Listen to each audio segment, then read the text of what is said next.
Good morning students. हमने 2 chapter कर लिए हैं, आत्म परिचय हरिवंश राय बच्चन की, और सेकेंड पोएम हमने की थी पतंग कविता। आज हम करेंगे तीसरी पोएम कुंवर नारायण जी द्वारा रचित है, जो कविता के बहाने, वो कविता के माध्यम से बता रहे हैं चिड़िया की, फूल की कितनी परिणति है, कितनी जीने की सीमा है, और कविता की क्या परिणति है, कविता किस हद तक जा सकती है।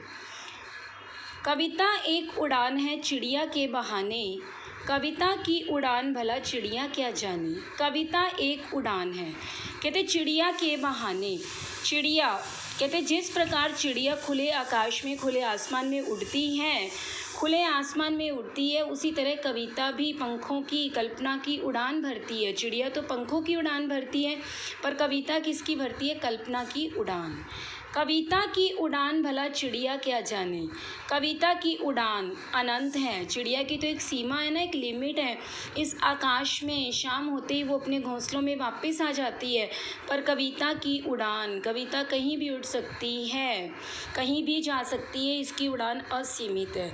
इसकी उड़ान को चिड़िया कैसे जान सकती है? बाहर भीतर इस घर उस घर, चिड़िया भी बाहर भी जा सकती है, भीतर मीन्स अंदर भी आ सकती है, इस घर उस घर, इस घर में उस घर में कविता भी जा सकती है, चिड़िया भी जा सकती है।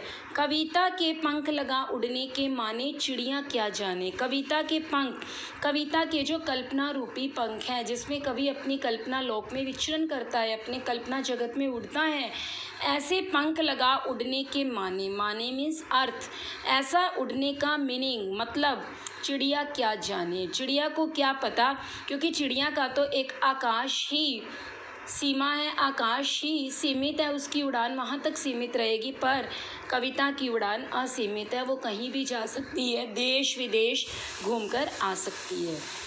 कविता एक खिलना है फूलों के बहाने।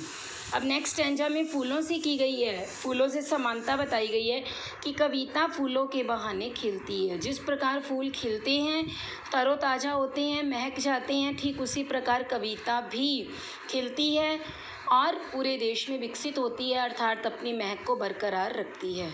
कविता का खिलना भला फूल क्या जाने। कविता का खिलना, खिलना का मतलब फूल तो खिलते हैं, खिलकर मुरझा जाते हैं, उनकी भी एक परिणति है। परिणति मीन्स एक लिमिट, एक सीमा है।